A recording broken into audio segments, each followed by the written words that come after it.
Okay. So, power and status.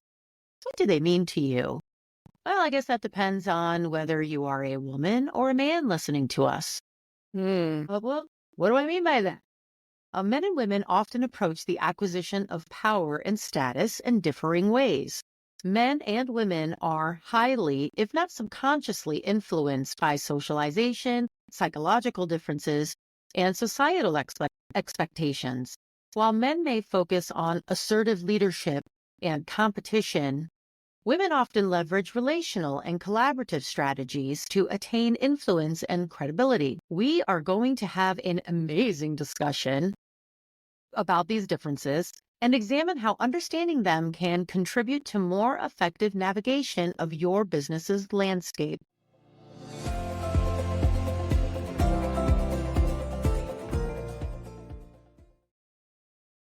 And with that, welcome to our show, The Business Behind Small Business. In every episode, we dive into an area of what you need to build a lasting business, and we're going to talk it out.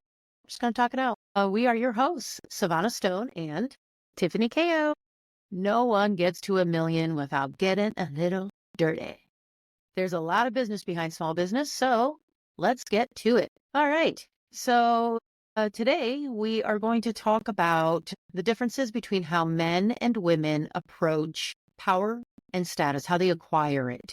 And this was something that you, Tiffany, had wanted to talk about. And why don't we give our listeners a little insight as to why this was an important topic for us to discuss? Yeah, so power and status, I think, is I guess, I wouldn't even say parts, I suppose. So power and status are two things that I think every business owner has to be aware of for themselves and for the people that work with them and the people that work for them. And I was super inspired by a podcast interview I heard of Allison Forgale, who was basically talking about the difference between power and status. And then she broke it down between, the difference of how each gender approaches power and status. And it just blew my mind. And oh my God, this is so exciting, Savannah. We have to talk about this because it neatly put together everything that certainly we experience as women business owners and as business owners in general, that has this powerful dynamic play in any relationship that you go forth and have in business.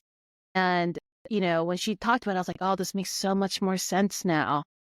Because I don't know about you, but I would say that the one thing I've always struggled with is, this is going to sound so cheesy, but being liked in business. Because, as women, we have always been taught that being likability is such a huge factor. But then, in business, you have to be you have to be serious, you have to be strong-willed, you have to be able to know how to obtain and wield power in a sense, which will break down what power means. And when you do stuff like that, I feel like, you kind of lose the likability oftentimes. And I have to say, not by usually so much men, but you lose a lot of likability with women. And it's you can't win.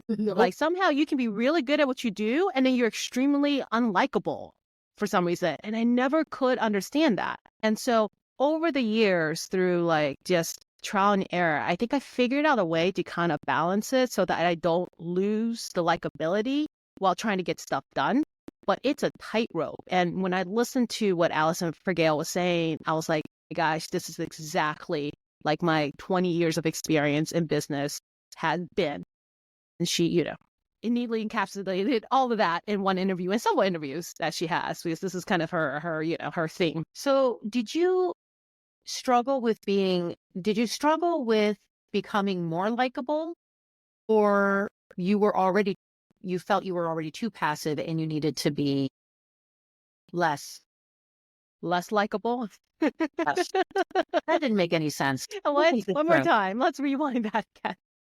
Did you struggle? Okay, let me explain why I'm saying what I'm saying. English is not my first language. Let's just point that. Mine either. So, give us a break. Just saying. Okay, so what I'm saying is that I struggled with becoming more likable because my personality, believe it or not, my personality is very punch you in the face. And I always struggled with becoming more likable. I have a tendency of speaking with no filter. It's genetic. What can I say? I'm very influenced. I was always very influenced by the personalities of my family members, and they always had no filter. They would just say whatever was on their mind, and that was kind of who I was. So I struggled with not saying what was on my mind to filter myself a little bit better, to become more likable so that people would want to work with me. That's what I'm saying. So I didn't have a problem with I didn't have a problem with being too nice. I had a problem with not being nice enough. Ooh, interesting. Okay, so before we go down that road, I think we should kind of explain first who Allison Fergale is. So sorry Yes, about yes. throwing out the name out there and I not know, I explaining know. who We're she is. great. So, and also apologize. I also apologize if we are all over the place with this episode. We're just so jazzed about this topic, and we have a lot of opinions. So we want to make sure we get it all into one. So she is a professor at the University of North Carolina in organizational behavior. And she came, well, most recently, I think she's kind of making her rounds on the podcast platform, which, hey, if you want to come stop by, that'll be great Hey, too. that'd be great. But she's making rounds because she just wrote a book called Being a Likable Badass. Yes. And the whole idea is really understanding this power versus status dynamic within all of us that we have to balance very carefully in order to be successful in any field. But of course, I think it speaks even louder when you're in business. And so, rather quickly, the definition of power and status for the sake of this conversation is that power is more of controlling resources. So, whether that resource is money, whether that resource is something kind of tangible that you can have, that other people want, the more you have of that, the more power you have. And then to balance that is status, which is a combination of your competence plus your likability or warmth, I think she had said particularly. Okay, that makes more sense. Warmth is a better word than nice. Right. So it's Warmth. warmth. So it's warmth and competence, and that creates status. And status is both objective and no, status is subjective. Power is Right. objective Correct. and can be subjective because power can be your control over money per se, or your control over some kind of asset, something that somebody may want. But then it's subjective because nobody wants that thing that you really have no power, right? Right. There's no value that they place on that. And then status is completely subjective, which I think is why it is so hard to nail down. And hence, this is why we're talking about this today, because I think if you've been in business, even for a minute, you probably have felt this. Yes. As a man and as a woman. I mean, No, for men and for women. gender neutral, I would say. Yep. Absolutely. And I, of course, when you mentioned this to me, I'm a history buff, so my brain always goes deep into history. Like, how far back has this been like this? Have women or men evolved for the better or for the worse? Are we any different than we were 100, 200, 300 years ago? And you know what? This may just be my educated a bit opinion, what I summarized, but nope. Women have been acquiring their power and status within the same ways as men have been acquiring power and status for hundreds, maybe thousands of years. And okay, so first of all, do you agree with me? Because where I'm going with this is women who sought power before women had any rights to work, wine and dine, the right people would marry their children very strategically, would, buy the right kind of clothing, have the right kind of seamstresses. They would position themselves next to the person that could give them what they needed. Like I, as a woman, I'm not allowed to buy X, Y, and Z, but if I marry this guy, then this guy is going to give me the things that I need so that when I have a kid, and then, you know what I mean? It's like, that's how women were, Well, that's how obtaining. they obtain power, That's right? how And they then would they obtain the use, power. yeah. Right.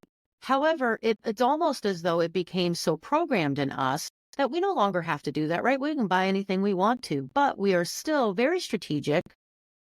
And maybe this is controversial of what I'm saying, so you can edit this out if bells and whistles start going off. But I feel like women are still very strategic in how they obtain their power and their status. They still think very critically about what they're going to do, different than men, because it's something that has been ingrained in us for so long. And that warmth that she spoke of, I think, is a part of that. I think so. I think it is, and that's the thing is to be clear. Okay, first of all, one, every business owner needs to know the balance between power and status. Otherwise, you will Yes. just not succeed in what you do. And you may stumble your way through and you get lucky. But if you really think about it, if you don't clearly understand the importance and the dynamics of these two items, power and status, then you will find yourself fumbling through business. So let's talk about some examples of how men approach or how men approach acquiring power and status. So research has shown that men tend to pursue power through assertive leadership, competition, risk taking. It's often, needing to beat someone else. I mean, these are the kinds of, I think, verbiage or vernacular that tends to get utilized. They often value direct communication, assertiveness, independence. And sometimes this can get translated into aggressive strategies in business, risk taker, street disruptor. So Yeah. men's approach to gaining power is oftentimes centered on overt displays of competence, authority, achievement, and oftentimes traditional definitions of leadership. What say you? Would you say that sounds about right? So we're saying power and Yes, status, power right? and status. Them between not just Not power, just but power and power and status, because status. we're saying that there are two different objectives at this point. And so I would say, yes, I would say that for men, they typically obtain the power through those type of approaches, which also elevates their status.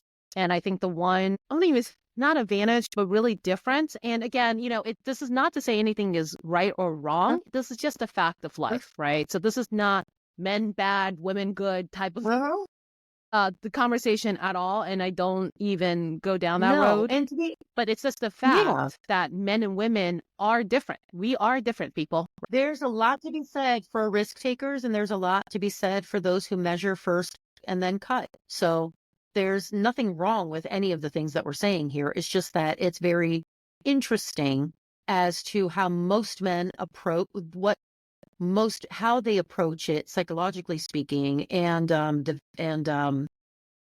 evolutionarily speaking. Is that a word? Evolutionarily making up words. Well, so I think what I like to say is the fact that some of this approach comes more natural to men.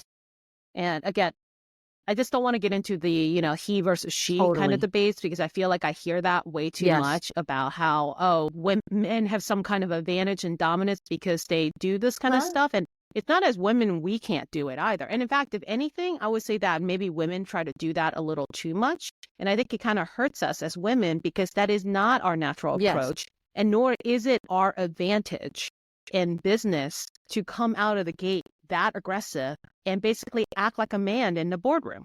I just don't think it works. And why would you? I mean, I don't know about you. I don't want to be a guy. I like being a girl. I'm totally I like cool being a with girl. it. This I is the like way it where is. I am.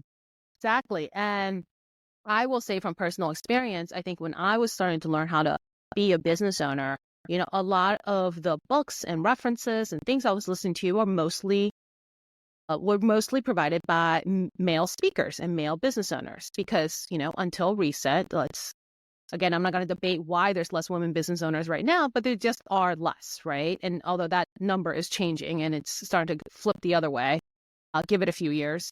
But, a lot of the role models per se that I could seek out there were mostly men. So what they were teaching is from their point of view, rightfully so. And so I feel like I absorbed a lot of that and kind of took that with me to the business world and realized, after so much trial and error that, it doesn't quite work for me. I got to find my own flavor and my own way of doing things. And I want to say the difference is that if we adopt, at least I found in my opinion, when I adopted kind of the male persona, which is the aggressive, direct talking, power flexing, I suppose, approach, again, we go back to the whole status. Yes, that may acquire me the power, the resources that I can control. But I feel like for our women, it tends to drop our status because maybe we're competent, but we absolutely lose that warmth factor, which is also equally important, if not even more important, I feel like, for women to exhibit. Yes. And so that ends up hurting us more so than helping us in business. It's interesting. I don't know if I've mentioned this before. Maybe I have. But before I started my company, I took 2 classes in at my local community college, um, because I knew how to talk. I worked in Detroit for many years. I lived in Michigan, and I worked in Detroit for many years, and my clientele fit my personality because they liked my directness, my assertiveness, and I could be myself, no filter, right? I moved to Virginia and I'm like, oh my God, no one says anything that they mean here. Like it's so passive aggressive and so also like, for example, if in Michigan you say whenever you get to it, then it's whenever I get to it. However, here, when someone says whenever you get to it, it means by the end of the day.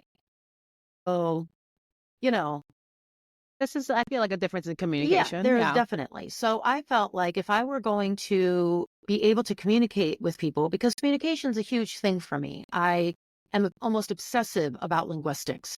I took an intercommunication class and I took a public speaking class. Now, did I need help with public speaking? No, because I'm already really good at speaking in public, but I needed to learn how to speak in public less like myself and more like the kind of business person that a person here would hear me, hear, HEAR, would hear. I didn't feel like I had the right kind of personality at the time before I started my business, at the time that other people would find pleasing and would want to work with me. So those 2 classes helped me learn how to change my vernacular, change my tone, use more descriptive words in how I articulated things, and how to approach people. And I recommend that to anyone who starts a business. Like, go out, get your business license, like get your insurance, but also take an intercommunication class because it made a huge difference in how I communicated with men and with women. So that goes back to the whole me Uh, trying to find my warmth. yeah. And I think that's what it is ultimately is recognizing what you need to be more conscious of. Because all of us have things that we're naturally good at and things we're just not good at, and it requires a lot more attention and thoughtfulness to be able to be good at it. And in business, being well-rounded goes a really long way. And communication, like you said, is a huge, part of any type of business you're in, whether you're communicating with your employee or you're communicating with partners, you're communicating with investors, you're communicating with your customers. Like, it's all about communication. And you hit on a good point, is the fact that men and women kind of have to recognize that they may need to adjust the way they communicate. Now, all for the, go be yourself, why should you be anybody but yourself, right? But again, we're in business. That's like saying, go be in business, but don't think about money. One of the most interesting things that the professor in this intercommunication class said is that we have different versions of ourselves. And that different version of ourselves speaks differently to our parent, to a professor, to a person of authority, let's say, to a child, to our pets, to our best friend. We have all these different versions of ourselves. So as to your point of go out and open a business, but always be yourself, be a version of yourself, be the professional version of yourself. And what does professional version of yourself mean when you're speaking to a man or when you're speaking to a woman? How do you? Well, I would even say a step further. I mean, like, I would say be a version of yourself that gets you to your business goal. Absolutely.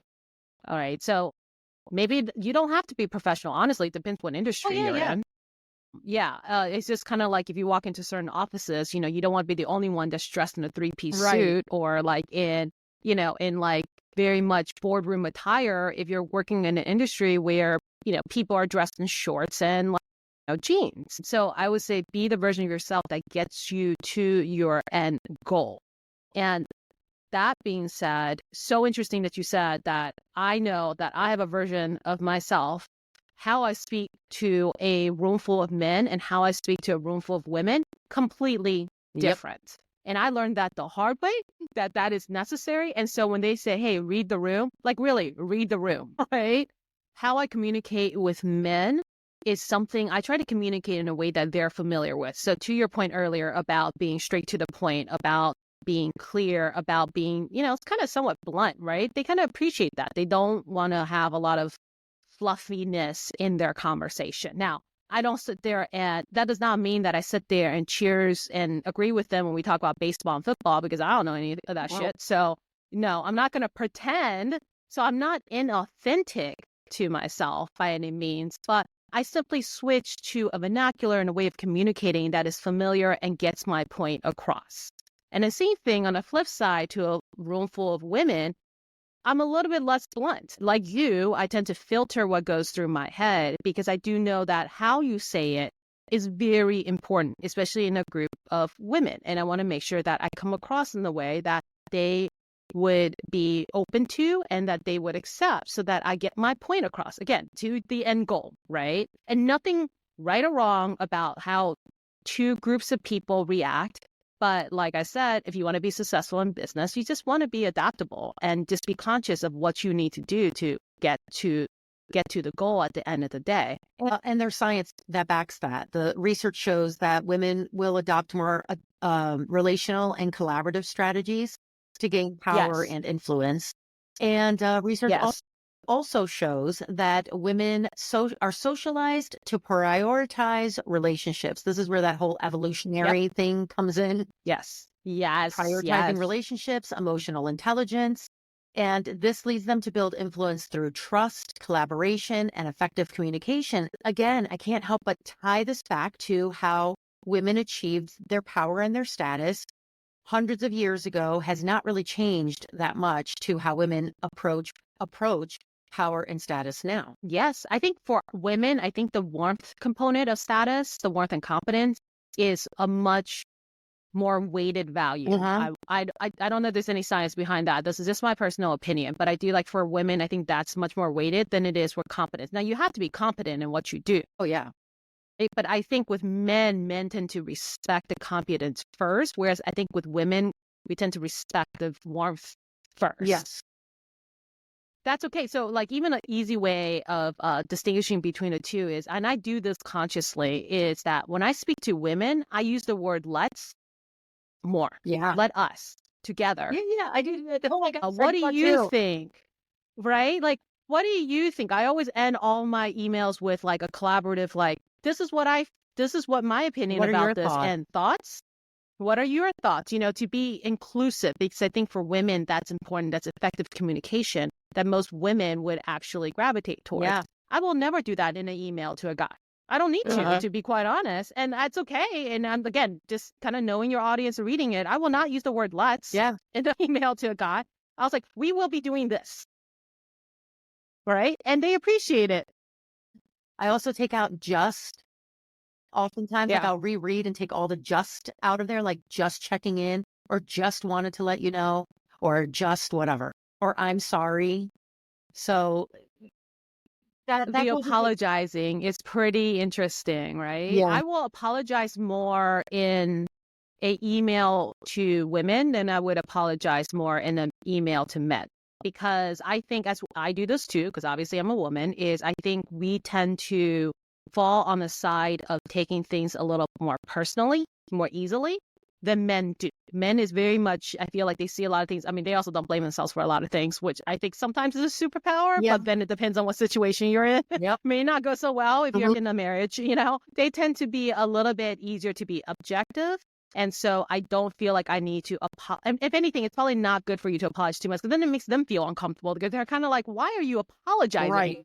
Right? It's not your fault. The problem is the problem. Let's just get to the solution. Yes. Whereas I feel like with women, I do tend to use, I'm sorry, I apologize. And Alice actually brought up an interesting point, is one way to demonstrate warmth as a female is to apologize. I mean, if that's your nature, that's fine. She's like, don't change who you are, but just be conscious about how you're coming across and gaining that warmth, like persona.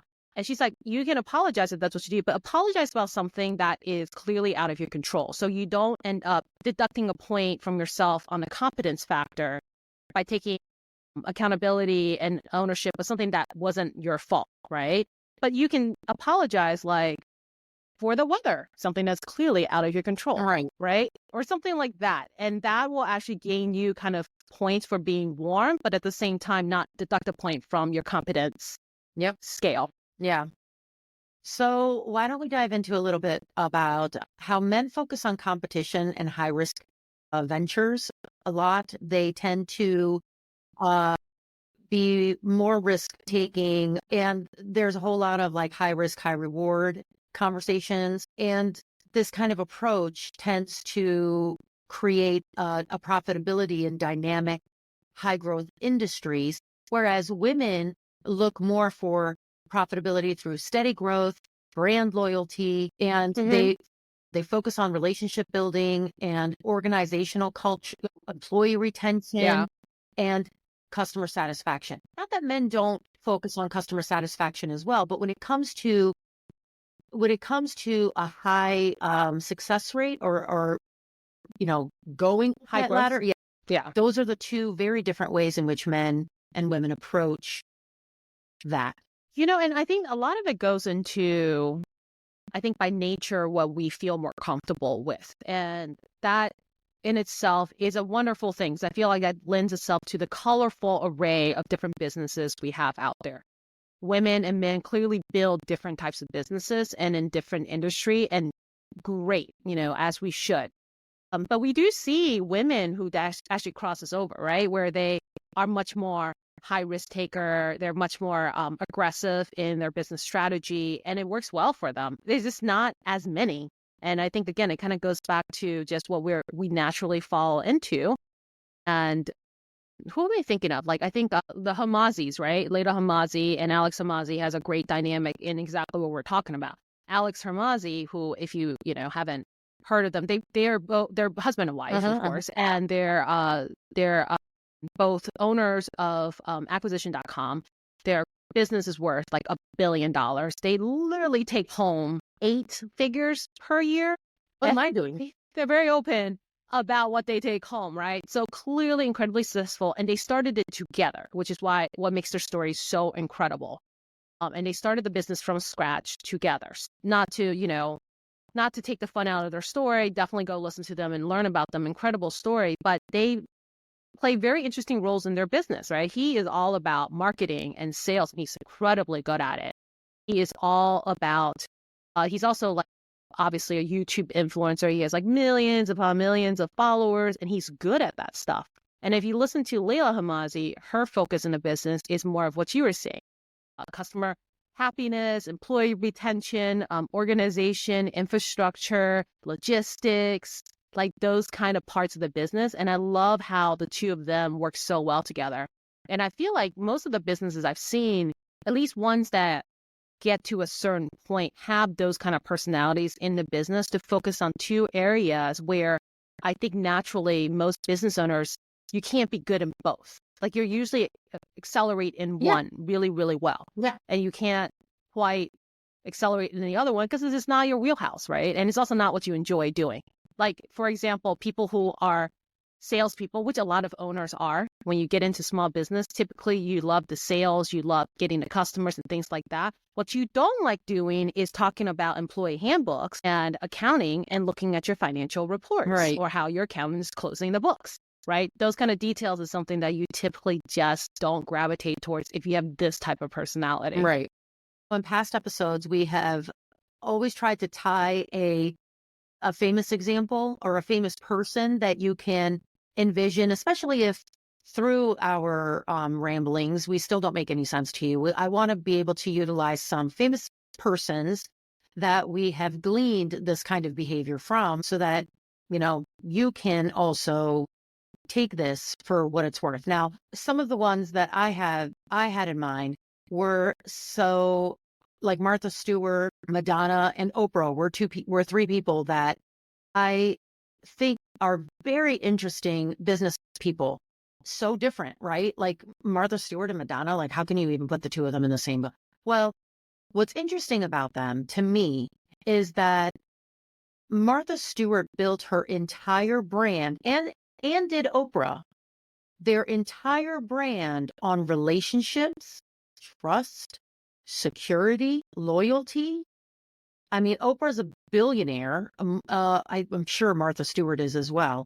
But they were known as being quite cold, cold to the touch, outside of what the public saw. Same goes for Madonna.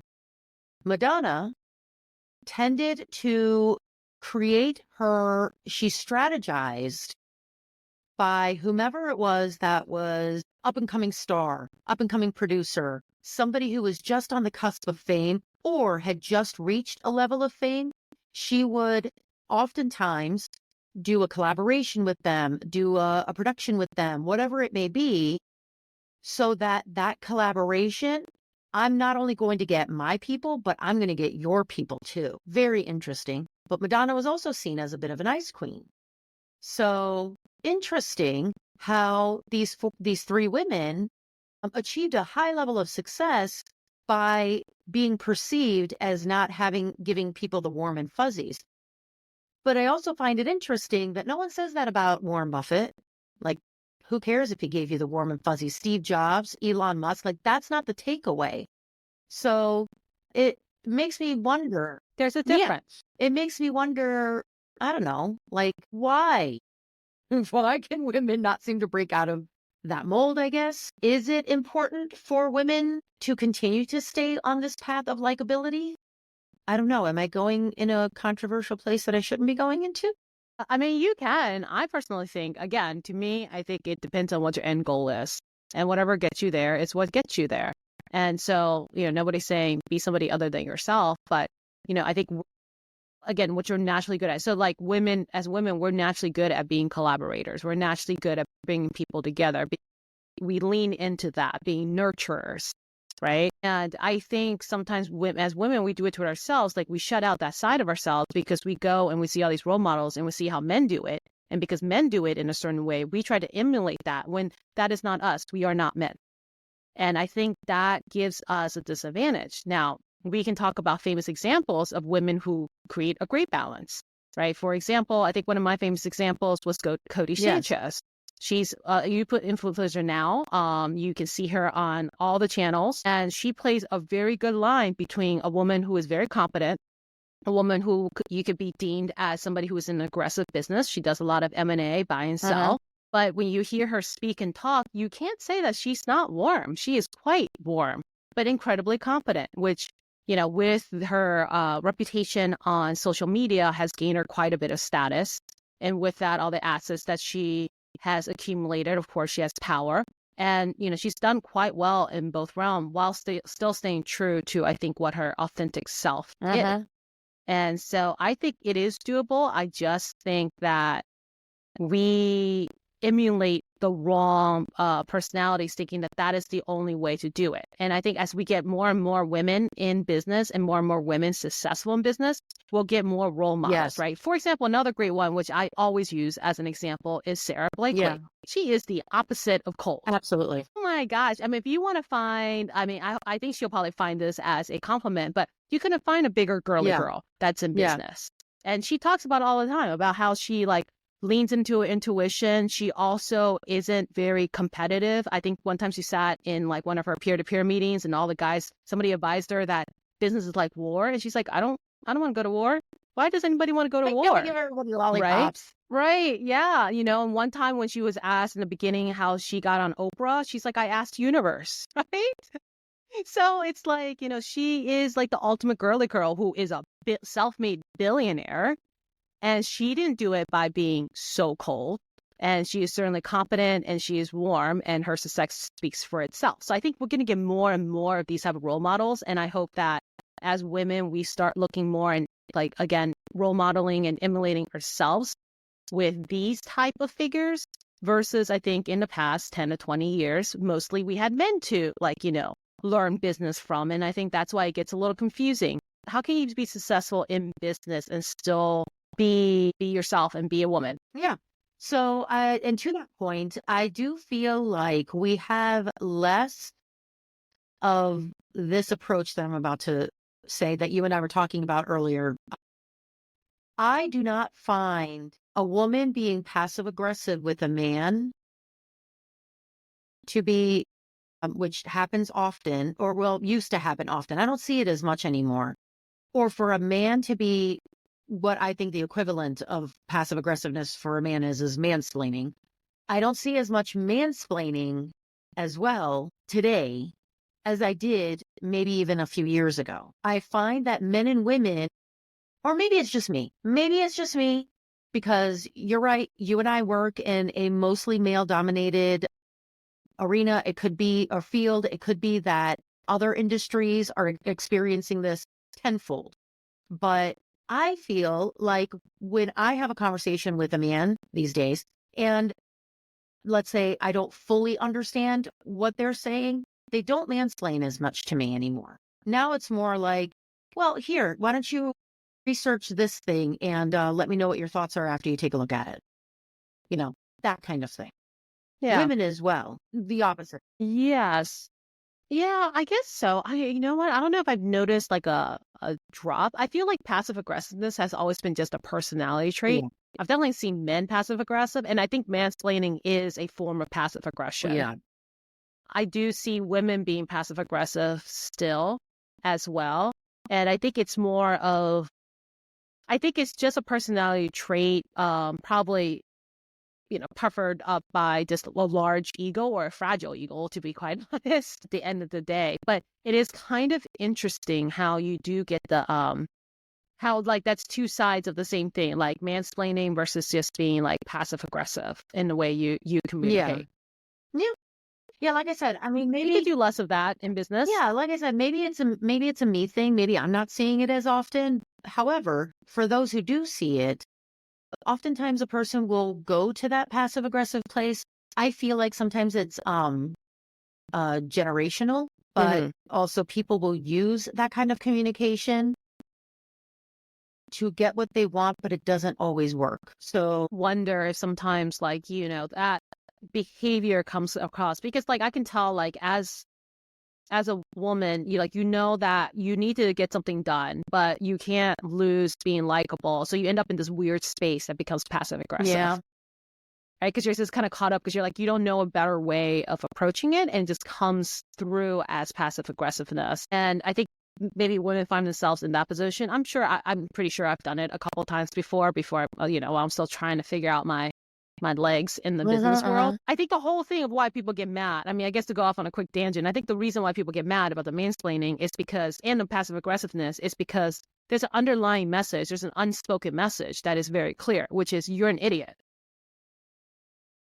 Pretty much. Pretty much you're trying to say the other person's an idiot, right? And then of course you don't want to say it because you don't want to be seen as mean, but really that's what you're Yeah, it saying, doesn't right? exude Like warmth. somebody's trying to tell you Man, that. it doesn't exude warmth. No, it doesn't. It doesn't get you to where you want to be. And if you really mean it that way and you know you're intentionally doing it, then you're just an Right. asshole. So, but I will tell you one thing that I still feel like I do find a hard time struggling with the balance between being warm and competent is when we're in meetings, I do not interrupt people. And when you're in a room full, I'm going to say this, in a room full of men, right? Women too, actually. I think I see myself doing this in women too. And part of that I feel like might be cultural on my Uh-huh. side is I find myself very uncomfortable interrupting when somebody's talking. Like I mean, I guess I could get feisty and interject, but I don't like to like force myself into the conversation. And I do find myself sometimes like, I don't know, like let's like, you feel like everybody's standing in a circle and you're back there like poking your head up and down, trying to get into the middle to see what everybody's talking about, right? Like I feel like that kid quite a bit. And I still feel like that kid now in certain situations where I'm just kind of like, man, I can't get a word in edgewise. I don't even know how to get a word in edgewise. And I think that's a combination of my upbringing as well, just culturally things. But I just thought that was kind of interesting that I do feel like if I interrupt, especially if it's like a bunch of like men talking though, I do feel like it knocks me down a little bit in terms of warmth because I'm being abrasive, right? In a And do sense. you think that that is the way you're perceiving it, or that there's the actuality of it, right? Because I don't I've had this know. conversation about this. I've had a conversation about how the 13-year-old never dies in you. Like you're always in that awkward 13-year-old stage where am I in with the in group? Am I popular enough? Am I skinny enough? Am I pretty enough? Am I this, that, enough? Right? Like I don't feel like that insecure 12, 13-year-old child ever really leaves the woman. And every now and then Mm, I feel like that person, like Taylor Swift said, sometimes I feel like what did she say? Sometimes I feel like I'm a baby or something like that. Like, you know, no idea. I don't listen to her, so I don't know. she says something that is so, so true and honest about like everyone else is like, this sexy, cutesy, wootsy person. And then here I am stomping Mhm. in like, hello, everybody. And that person never seems to die. Also, that insecure person inside of you that is in a room, let's say a room full of men, or maybe even a circle of men, where you're like, excuse me, may I please? I think it depends on the circumstance. I do think that I find it a little bit tougher. So I think in a room full of men, I tend to get over that. I'm just, I guess, admitting that there's a hesitancy before I do Uh-huh. it. But then with the room full of women, I feel like it's even harder for me to kind of juggle how to do that and still hold on to the warmth without just being disruptive to the Yeah. conversation. Women can get into some heated conversations too, right? I Yeah. know they say that, oh, when men talk, like they just keep going on and it's hard to get in get in like get Get a into the word in. conversation because they're going so Hmm. fast. But women do the same darn Yeah, they do. thing. If not, you obviously have not sat in a group full of like passionate Yeah. women, but they do the exact same thing. And I find it so much harder to interject Yeah. myself in a group full of women like that than I do with men. Because with men, it's actually kind of easy. I just interject myself with a smile on my face, look very nice, and we're all good. And then, they'll kind of pipe down and listen, right? Because they are respectful. They're just kind of in the moment. They're not trying to push you out. It's just, everybody's kind of running at a certain speed and you're still like, hey, wait for me, Well, then like, maybe it's me that feels this. Okay, so that 13-year-old in me or that 12-year-old awkward person inside of me, she doesn't last very long, but she does show up every now and then. it's It's there. there. Yeah. Yeah. I think you do carry it with you. And that's why I said I think some of it is also like upbringing because in our culture is, you don't interrupt your elders. That's disrespectful. And I mean, honestly, Bella, you too, we started in business so young. For the most part, everybody's our elder. Right. Like, I hate to say it. And one of these days it will turn back around and I will be the elder. I get it. I know it. But where we are right now is everybody is our elder. Most everybody is my elder. And so I think I'm just admitting to that moment hesitancy I have sometimes to get into the arena where I don't know. I don't know if anybody else has that. If Yeah. you do, please drop us a I comment so I don't feel so like lone wolf I out know, here. but I do think that that's a future conversation. And of course, if you want to hear about that, if that is an episode that you would want us to talk about, we will definitely talk about it. But it is interesting when you take culture or race into consideration, when you add that to the psychology of how people do business Hmm. or age, generations, how Generation X, we do exist between boomer and millennial or like Gen Z. Like I see reels about that all the time. Like how it is like doing business as an X with a Z. And it's like they speak two totally different languages. So how do you do business with somebody like that? Those I think are so fascinating. But I think it plays a lot into. So I think at the end of this conversation, I think we realize that power and status is a real thing in business, regardless of your gender, your race, whatever status, culture, case. But I think that how we obtain power and status is strongly influenced by how we're raised, our culture, our gender, race.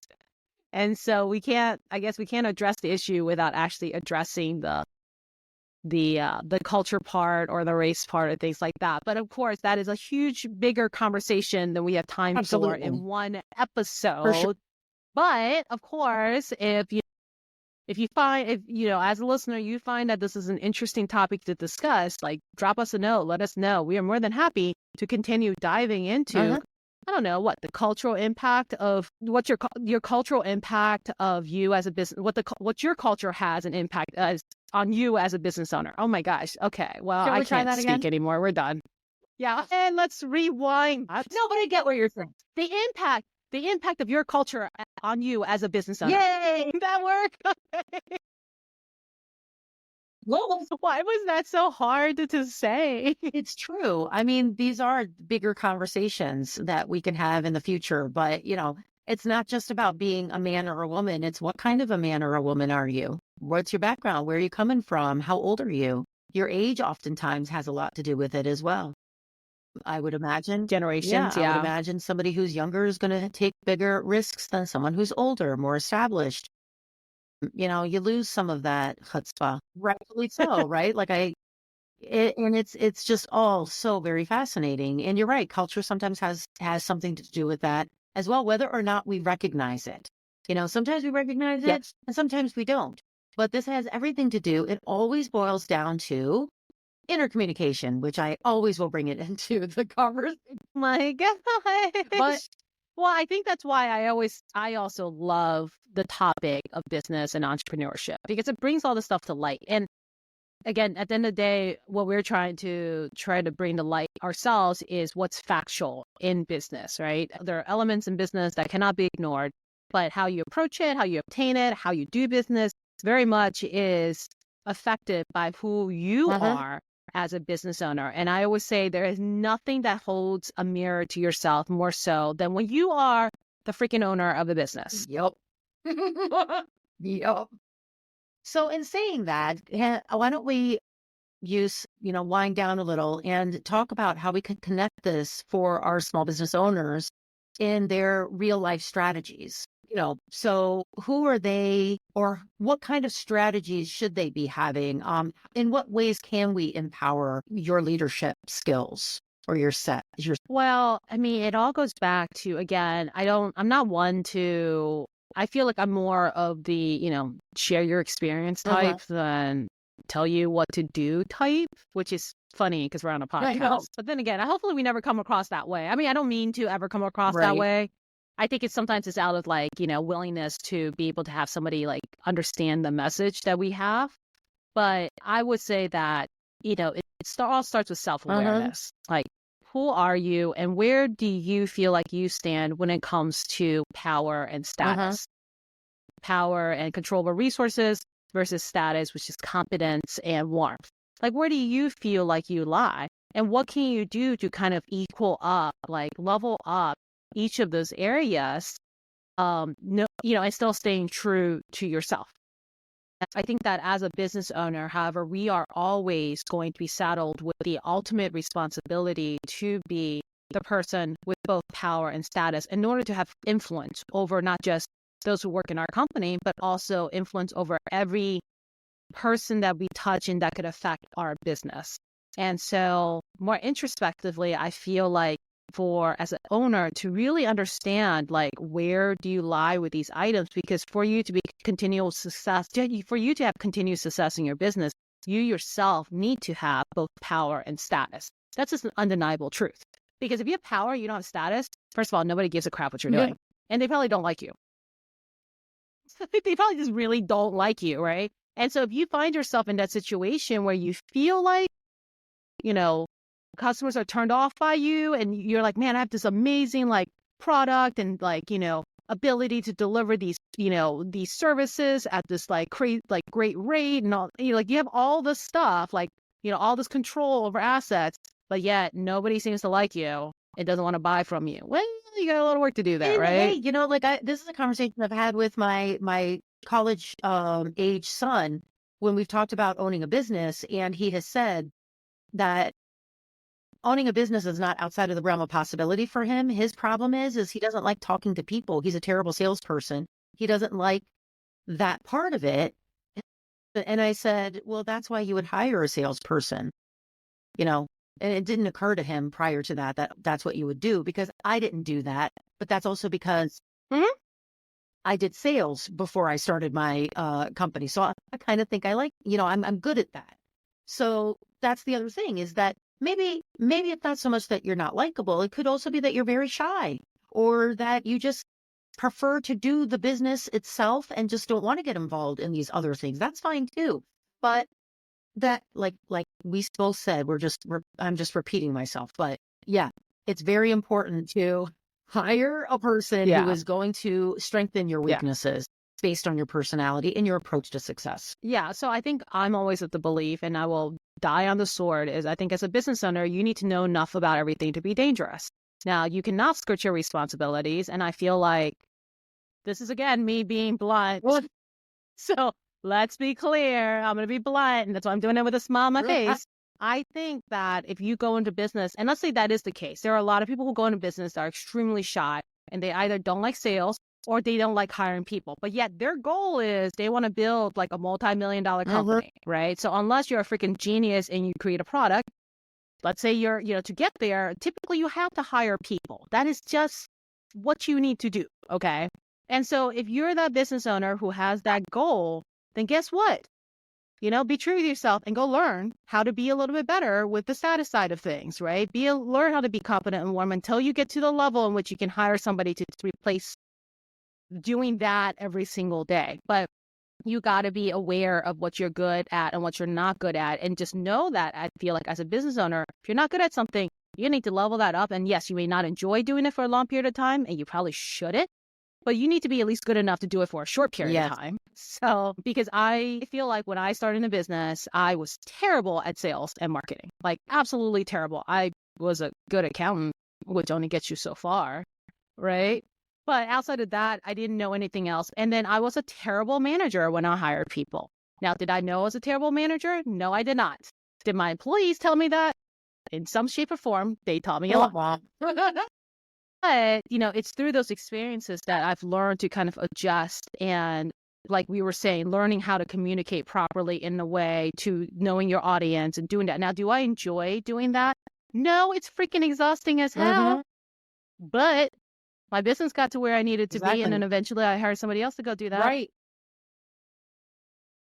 So I think that, yes, I just think that ultimately, you got to take accountability for who you are as a business owner. I think one day you get the luxury of hiring that out and, getting people, unless you have a partner. Now that's a whole different ball game. If you're lucky enough to have a good business partner who can compliment you like that, you hit the jackpot. Absolutely. Absolutely. But for most people, there's also a lot of tricky grounds in having a partner, so it may not be worth it. Well, and then that could start a whole other conversation about husbands and wives working together that both have the same personality. So that takes us to a whole other place. But don't take our word for it. Where's the saying that goes, put your money where your mouth is? And we're going to drill down a bit further here to reconnect what we've discussed at a granular level to tangible sources you can take to get you to that next level. So I strongly advise you to watch the documentary about Martha Stewart on Netflix. It's called, if you subscribe, it's called Martha. It's told in her own words, and it's a great peek into what she went through to find the success she found, lost, and then found again. We're also going to share a few links to articles that further this discussion to get a better sense of how men and women climb that ladder of success. I also used these links to create our show, so hopefully you'll find some really great things in there. What about you, Tiffany? So I recommend certainly all those people we mentioned and just kind of watching their podcasts. Nothing like observing others do what they do best at and seeing what you can apply to your own life. So certainly Cody Sanchez, I think you can YouTube her and get a bunch of videos. I don't think Sarah Blakely has her own show, but she's definitely on a lot of podcasts and interviews and things like that. So you can certainly watch her as well. And of course, Alex and Leah Hamazi, if you don't already know who they are, yeah, again, another quick search on YouTube will get you there. And, I can't believe I'm saying this, being the fact that she's not even on our show and we're promoting her book for her. This is for Gail, of course, who, of course, sparked a lot of this conversation and kind of inspired today's episode. Her book, Likeable Badass. It's definitely worth a read. If not, I would say definitely look up some of her interviews. Very well spoken, and definitely have a lot of good things to say about power and status. I can probably take this conversation on more. Yes. Yes. Likeable Badass, How Women Get the Success They Deserve. And one of the links that we're going to include is a wonderful interview between her and Annie Duke, where Annie Duke is interviewing her about the book and about this subject that we have spoken about. In the meantime, please hit the like button and the follow button and all of the other buttons and tell all of your friends about us. Our show is on all of your preferred podcast platforms, social media, and YouTube. We would love for you to also share our episodes. All of our links are posted below.